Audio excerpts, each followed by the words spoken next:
Hi, I'm Michael Pfeiffer from Industrial Metallurgists. In this video, I'll talk about supplier selection. This video is part of our product launch formula series of videos and podcasts and articles that discuss various aspects of product design and production and post-production that that require consideration of the materials and specifically the metals being used in the product and making metals engineering decisions and considerations when making decisions involving product design, um, supplier evaluation, supplier selection, manufacturing process development, and then things that happen after a product goes into production. So in this video, I'll talk about supplier selection. So the topics that I'll cover are selection criteria, evaluation process, and local versus low-cost suppliers.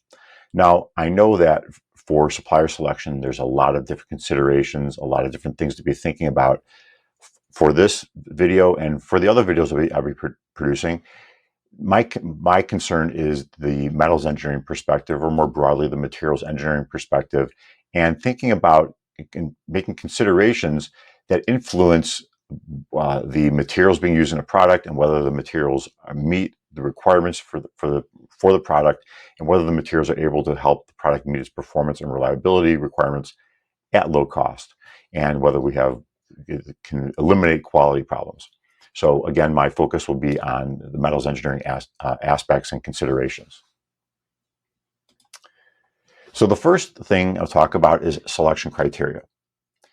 So we need to understand, can a supplier provide materials and parts that consistently meet requirements? So I'll be talking about purchasing materials as raw materials. It could be metal stock, such as sheet, plate, bar, wire, or parts or components.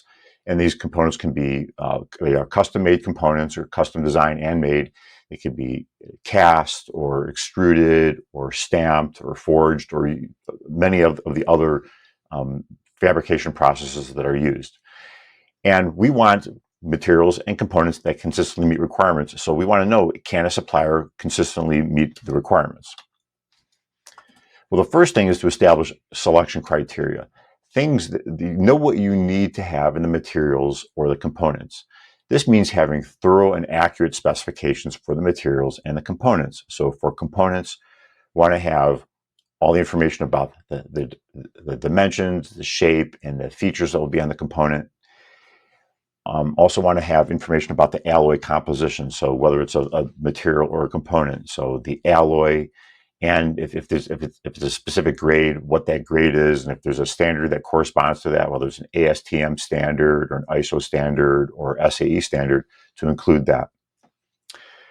Now, in some cases, the microstructure of the material is important. This could be for materials that have to have certain properties where grain size is important. And in other cases, the grain size is not important, or the microstructure is not important. So it just depends on the particular the component or the material being used. Also, for microstructure, there might also be concerns about which phases are present, or if there are inclusions that can influence certain mechanical properties. So for certain materials, including details about the phases that are present and their size and their shape and their location, and other aspects of the microstructure might be important. Also include information about the properties of the materials in the component and how they are measured. And for components, it might be also important to indicate where the properties have to be measured. We're concerned about mechanical properties or electrical properties, or maybe sometimes cosmetic properties. If the part is going to be heat treated, then it might be helpful to include the process name. So if it's going to be quench and tempered or Aus tempered, or be precipitation strengthened, include the process name. And in some cases, for certain materials, there are different thermal profiles that can be used that can result in different combinations of properties within the materials. And including the thermal profile might be important for a particular material. This gets into more exotic materials or more heavily engineered materials, where people are using them for high performance and high reliability applications. For many common materials, we don't have to indicate the thermal profile. Like for quenching and tempering a steel, we can just indicate that, let's say, a 4140 steel should be quench and tempered and to a hardness of, let's say, Rockwell 55 Rockwell C.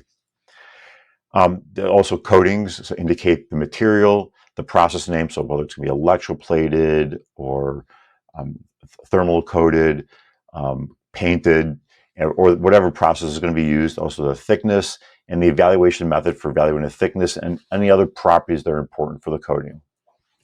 Then in some cases, the manufacturing defects are important. This could be for cast components or for wrought components they might have inclusions. So we want to indicate the allowable manufacturing defects, if they are allowed, and the evaluation method for identifying the defects and their number. And finally, in many cases, there are applicable standards related to the like composition, the microstructure, how the part is fabricated, how properties are measured, and include references to those applicable standards in the drawing or specifications for the component. Providing all this information is helpful for a few reasons. First, it just documents the recipe for making your product and provides a technical history of the component. So if changes are made later, people understand what was being done before. That's the first thing. But the second is that it helps suppliers understand what you need specifically so that they can appropriately quote the cost to supply the material or to fabricate the component for you, or to decide whether they're even capable of meeting your specifications. And so this helps avoid surprises where if you're missing information, suppliers might think, oh, okay, I can make that component or supply that material. And then you get further down the product development process cycle and you realize, oh, you know what, this part has to have other properties, or the microstructure is important, or this heat treatment, the specific heat treatment has to be used, and the supplier is not capable of meeting those requirements or performing those processes. And then you might be stuck because now you have to either go find a new supplier or limp along with that supplier and hope that they can figure out a way to do what you do, to make what you need. That's not a good place to be. So having the information in a specification or on the drawing, or both if necessary, is important for you understanding what you need and for suppliers understanding what they have to provide. The next step is the evaluation process. So we want to evaluate whether suppliers can indeed provide things that can meet your requirements. So the first is, do they have the process capability and do they have the technical know-how? Technical know-how means, do they understand their processes and the effects of the different process parameters and variables on the output that they're producing? You want people who are able to solve problems if problems come along, and problems will come along. You can count on that. And if they don't have the technical know-how, and if you're focused on just low cost, you can be prepared for some problems, or you should be prepared for some problems.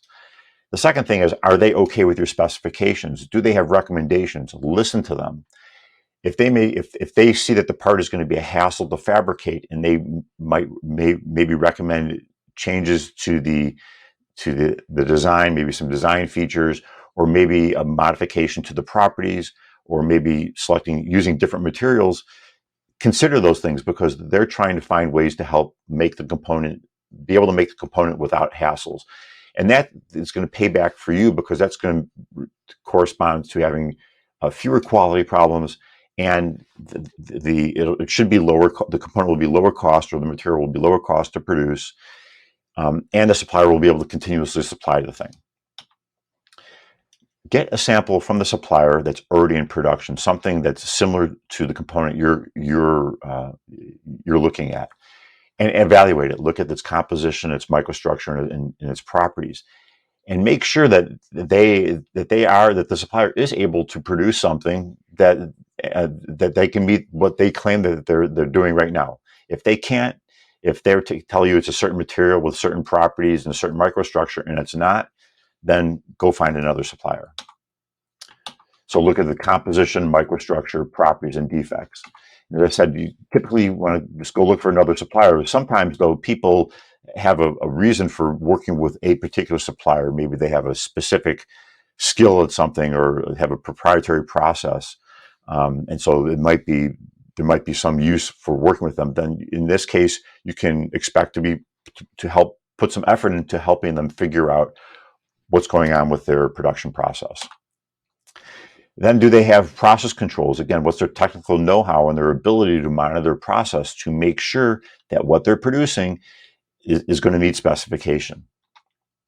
Then make sure to do first article inspections and evaluate, again, the composition, the microstructure, the properties, and the defects in the thing that they're producing for you, and make sure that it really does meet your requirements. And if it doesn't, figure out what the next step is. You may have to help them improve their processes in order to get them to a place where they can consistently provide component or material that meets your requirements. Okay, the final thing I'll talk about is working with local versus low-cost suppliers. So local to me means within 1 or 2 time zones and easy communication with them, meaning that they speak your language fluently and you can talk with them and correspond with them by email. Especially for a new component in a product that might have high performance and reliability requirements, where it's really important to get things right in that component, having someone who you can work with who can provide the technical support to help you develop that component is going to be important, because the supplier will have input on certain aspects of that component, especially if it's a hassle to fabricate, or if there's certain details that you overlooked or that you just didn't understand when you first embarked on the design process. And as you're going along, you're gaining more knowledge and learning more about the component and about how the thing is made, and realizing that you may have to make certain adjustments. Having someone who has the technical know-how and speaks the same language and is local, so you can have meetings that are during your normal hours, is important for helping to work those things out. Low cost, to me, that means several time zones away, more difficult communication because they might not speak your language fluently, and communicating both verbally and even written might be a hassle. And there can also be miscommunication because of differences in language. So my recommendation is work out the technical details with a local supplier first, reduce the risk, develop a component and the specifications and make any changes to the specifications as needed, and get the product into production first, and then cost reduce, and then look for possible low-cost suppliers once you fully understand what you need in the component and any issues associated with fabricating the component. Unfortunately, companies often go for a home run. It could be a totally new product with a lot of new components and a lot of issues, and they try to get low cost immediately by using overseas suppliers, and they know that this time they're going to get it just right. But the reality is that nothing has changed within their company to be able to make things any different than the last time they tried doing this. So they try to get low cost, but many engineering issues are not worked out, and now they're working with suppliers that maybe have 10 hours difference, and we have to have meetings now at late in the day or very early in the morning. It's difficult to write emails because there's confusion with emails, and it's difficult to have face-to-face or have even virtual meetings.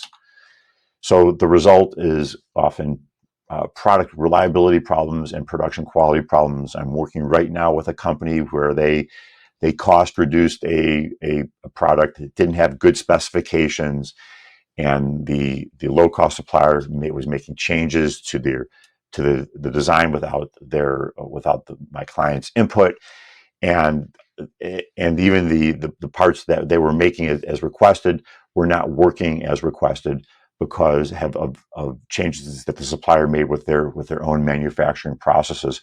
They ended up having components that met the specifications on the drawing, but did not have the reliability that was needed for the application. And there was a number of mistakes involved with this, but the primary mistake was working with a low-cost supplier who really was unable to provide the technical expertise and be able to communicate with my client in a way to help them understand what they needed to use in their product. So that's it. I hope you found this to be informative. If you have any questions, feel free to email or to call. Thanks for watching, and good luck with your metals. Bye.